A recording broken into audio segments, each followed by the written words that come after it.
السلام علیکم دوستانو. نن غواړم چې د باد فشار د باد سرعت باندې خبره وکړو. کله چې یو باد چیرته لګیږي په دیوالونو باندې په لوحو باندې څونه فشار عمل کوي. نظر د باد سرعت معمولا راځي د هغې لپاره موږ تاسې اصلا د حرکي انرژي یو فرمول لرو چې ای مساوي کیږي او قلم مې نه لکه چې نه دی اخیستی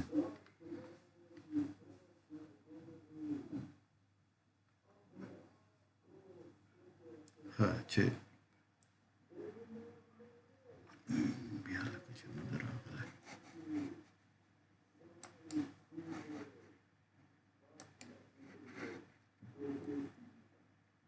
چې ای مساوي کیږي یو پر دوه ام وی مربع سره چې دلته هماغه د حرکي انرژي دی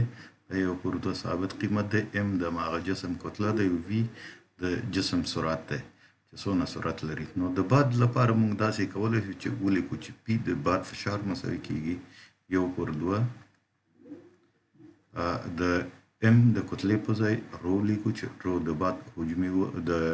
هوا حجمي وزن دی او ضرب د وی مربع سره چې د باد سرعت دی. دلته څنګه چې موازی کړی چې باد فشار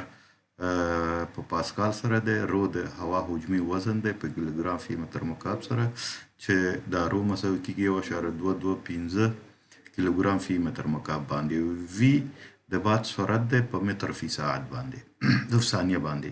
معمولا موږ تاسې چې ساختمانونه ډیزاین کوو نو د دغه باد سرعت لپاره چې وی مساوي دی 120 کیلومتر په ساعت کې موږ تاسې دا چې کوو ډیزاین کوو. که چې اوس دغه فرمول کې چې کیلومتر سرعت دی لومړی موږ تاسې باید دا کیلومتر په هاور باندې د ځکه چې د دغې غوښتنه ده د فرمول نو دا په متر فی ثانیه سره بدل کړو. لومړی دا وی مساوي کیږي نو څونه دی چې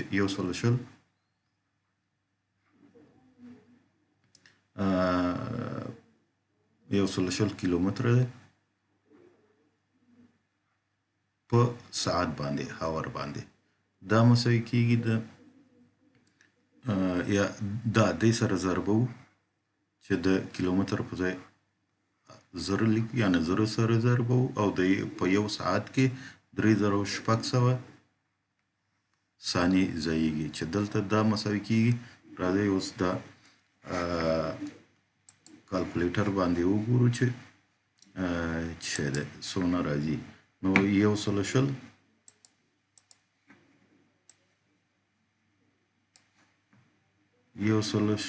چې ضرب د زرو کو مساوي کیږي او تقسیم د 3600 سره دا مساوي کیږي 33.33 سره برابرېږي. 33.33 متر فی سیکنډ باندې. اوس مونږ کولی شو چې خپل دغه قیمت په فرمول کې وضع کوو چې فشار مساوي کیږي یو پر دو په فرمول کې دی ضرب د رو زموږ اساسي 1.225 سره برابر دی او سرعت زموږ تاسې مربع دی په فرمول کې. دلته مربع لیکو چې 33.33 مربع. اوس دا مساوي کیږي د یو پر دو په ځای 0.5 ضرب د 1.225 او ضرب د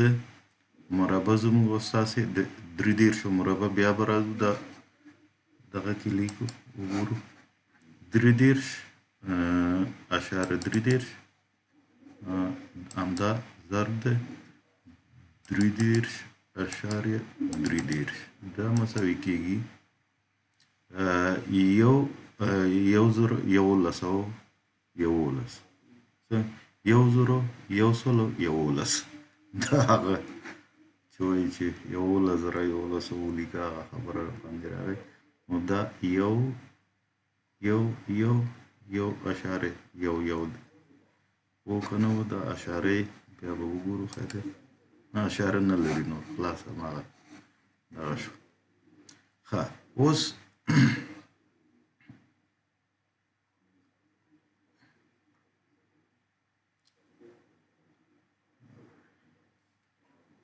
بیرته به قلم واخلو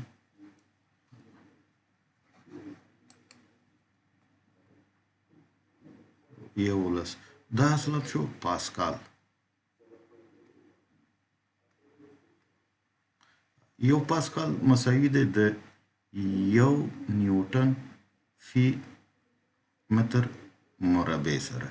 اوس د کچېرې موږ غواړو چې دا قیمت په دغې باندې واړو په کیلوګرام باندې واړو دا نیوټن نو دا مساوي کیږي فشار به زموږ مساوي شي پی مساوي کیږي د یو تقسیم د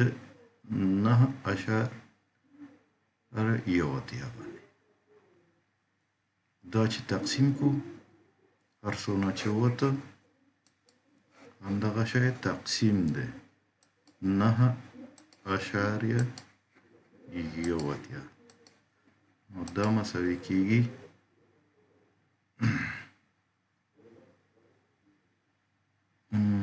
یو سلو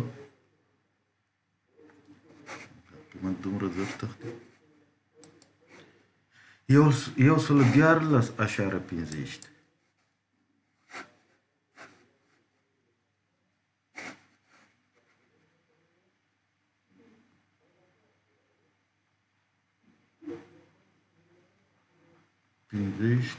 کیلوګرام فی متر مربع باندې تاثیر کوي دا دی نو معمولا په دیوال باندې چې کله موږ تاسې ډیزاین کوو په دغه شکل سره محاسبه کوو لومړی د خصوصا د احاطې دیوالونه چې هغه د په بادونو کې به مو لیدلی چې اکثره د احاطې دیوالونه چپه کیږي نو که چیرې دغه فشار موږ تاسې ورته پیدا کړو بیا دیوال همدغه فشار ته ډیزاین کړو انشاءالله چې هغه به نه چپه کیږي نو دا د نن ورځې دغه خلاص یو معلومات چې تاسو ته ورکړو مهرباني